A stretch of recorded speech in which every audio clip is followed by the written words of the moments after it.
നമസ്കാരം സഹോദരിമാരെ. നമ്മുടെ ഇന്നത്തെ വിഷയം സ്ത്രീകളുടെ മാനസികാരോഗ്യവും സാമൂഹിക കാഴ്ചപ്പാടും എന്നുള്ളതാണ്. സാമൂഹിക കാഴ്ചപ്പാടിനെ പറ്റി പറയുമ്പോൾ ശാരീരിക ആരോഗ്യത്തിന് കിട്ടുന്ന പരിഗണന മാനസിക ആരോഗ്യത്തിന് കിട്ടാറില്ല എന്നതൊരു സത്യം തന്നെയാണ്, പ്രത്യേകിച്ചും സ്ത്രീകളുടെ കാര്യത്തിൽ. മാനസികമായ പ്രശ്നങ്ങൾക്ക് ഒരു പരിഹാരം തേടി ഒരു മാനസികാരോഗ്യ വിദഗ്ധനെ കാണാൻ പോവാന്ന് പറയുന്നത് ഇന്നും ഒരു നാണക്കേടായിട്ടോ എന്തോ ഒരു മോശകാര്യം ചെയ്യണ പോലെയോ ചിന്തിക്കുന്നവരാണ് വിദ്യാസമ്പന്നരായ നമ്മളിൽ പലരും. അപ്പോൾ അതുകൊണ്ട് തന്നെ ആ ഒരു കെയറിങ് കിട്ടാൻ ഇത്തിരി ഒരു ബുദ്ധിമുട്ട് അനുഭവപ്പെടാറുണ്ട്. സ്ത്രീകൾ മാത്രം അനുഭവിക്കുന്ന ഒരുപാട് മാനസിക പ്രശ്നങ്ങളുണ്ട്. ഇപ്പോൾ ഉദാഹരണമായിട്ട് പറഞ്ഞു കഴിഞ്ഞാൽ ആർത്തവത്തിന് മുമ്പും ആർത്തവത്തിന് ശേഷം ഉണ്ടാവുന്ന മാനസിക പിരിമുറുക്കം, ചില ആൾക്കാർക്ക് ഭയങ്കര ദേഷ്യമായിരിക്കും, ചില ആൾക്കാർക്ക് പെട്ടെന്ന് സങ്കടം വരും, മൂഡ് ഫ്ലക്ച്വേഷൻ ഉണ്ടാവും. അപ്പോൾ അത് സ്ത്രീകൾക്കാണ് മനസ്സിലാവുക അത് എന്തുകൊണ്ടാണ് എന്നുള്ളത്. അതുപോലെ PPD, പ്രസവാനന്തരം ഉണ്ടാവുന്ന പോസ്റ്റ് പാർട്ട് ഡിപ്രഷൻ, അതേപോലെ തന്നെ ഗർഭകാലത്തും പ്രസവാനന്തരം ഉണ്ടാവുന്ന മാനസികമായിട്ടുള്ള പല വിഷമതകളും, ആങ്സൈറ്റി പോലെ, ഡിപ്രഷൻ പോലെ, അങ്ങനെയുള്ള കുറേ കാര്യങ്ങൾ ഉണ്ടാവാറുണ്ട്. പെരിമെനോപാസ്, ഈ ആർത്തവ വിരാമം സംഭവിക്കുന്നതിൻ്റെ തൊട്ട് മുമ്പായിട്ട് ഭയങ്കര ബുദ്ധിമുട്ടാണ് സ്ത്രീകൾ അനുഭവിക്കുക. കാരണം അവർക്ക് ലോ സെൽഫ് എസ്റ്റീം വരും, കോൺഫിഡൻസ് കുറയണ പോലെ തോന്നും, ഇങ്ങനെ ഒരുപാട് പ്രശ്നങ്ങൾ അനുഭവിക്കും. ഇതോടൊപ്പം തന്നെ ചേർത്ത് പറയേണ്ട ഒരു കാര്യമാണ്, സമൂഹം സ്ത്രീയിൽ നിന്ന് പ്രതീക്ഷിക്കുന്ന ഒരു ജെൻഡർ റോളുണ്ടല്ലോ.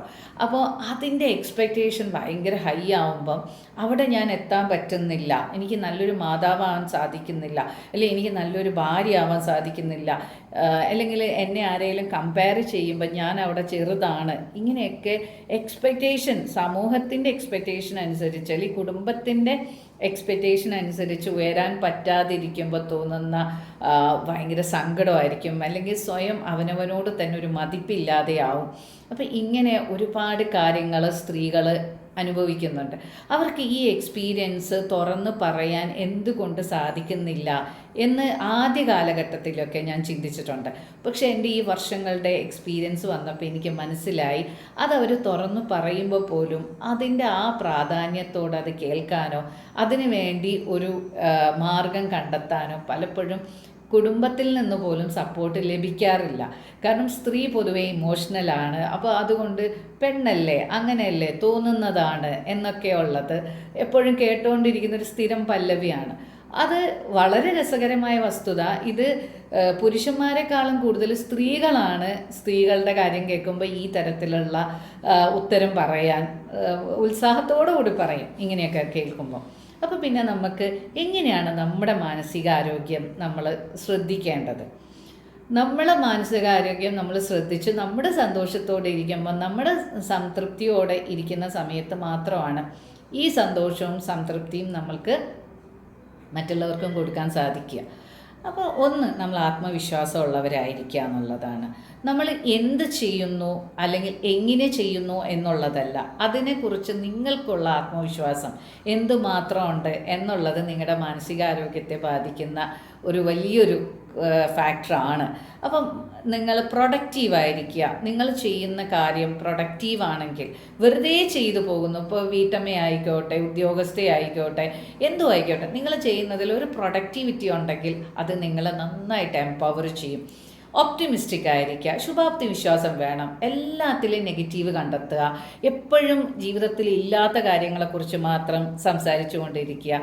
ശുഭാപ്തി വിശ്വാസം ഉണ്ടാവാൻ സൗന്ദര്യം വേണമെന്നോ സാമ്പത്തികം വേണമെന്നോ അല്ലെങ്കിൽ അതുപോലെ വലിയ പൊസിഷൻ വേണമെന്നൊന്നും നിർബന്ധമില്ല. എന്താണോ നമുക്കുള്ളത് അതിൽ നന്മ കണ്ടെത്താൻ നമുക്ക് പറ്റിയാൽ നമ്മൾ സംതൃപ്തിയുള്ളവരായിരിക്കും, നമ്മൾ സന്തോഷമുള്ളവരായിരിക്കും. ബി എ ഗോ ഗെറ്റർ എന്ന് ഞാൻ പറയാറുണ്ട്.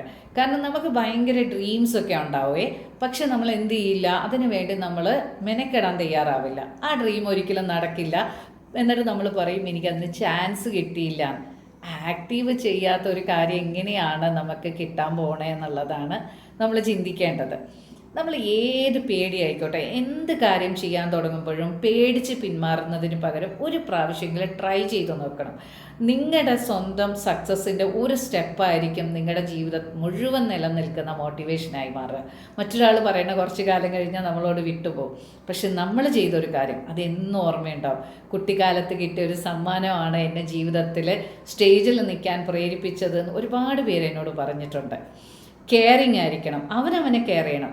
അപ്പോഴേ നമ്മൾ മറ്റുള്ളവരെയും കെയർ ചെയ്യാനുള്ള ഒരു മാനസികാവസ്ഥ നമുക്കുണ്ടാവും. അതൊരു സന്തോഷമാണ് നമുക്ക് തരിക. നമ്മൾ വിശ്വസിക്കുന്നതിൽ, നമുക്ക് ശരിയെന്ന് തോന്നുന്നതിൽ ഉറച്ചു നിൽക്കാൻ നമുക്ക് പറ്റണമെങ്കിൽ മറ്റുള്ളവർ ഓരോരുത്തരും പറയുന്നതിനനുസരിച്ച് മാറാൻ നിൽക്കരുത്. അതെപ്പോഴും നമുക്ക് സ്ട്രെസ്സ് തന്നുകൊണ്ടിരിക്കും.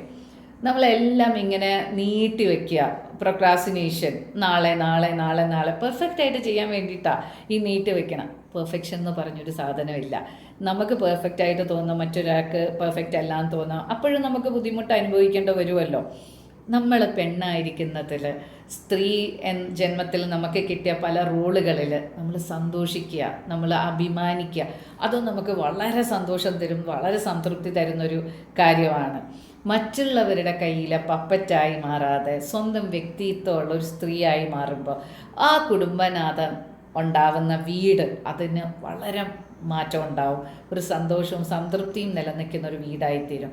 നിങ്ങൾക്കേവർക്കും അങ്ങനെ ഉള്ള ഒരു വ്യക്തിയായി തീരാൻ ആവട്ടെ എന്ന് ആശംസിച്ചുകൊണ്ട് ഒരുപാട് സ്നേഹത്തോടെ നന്ദി.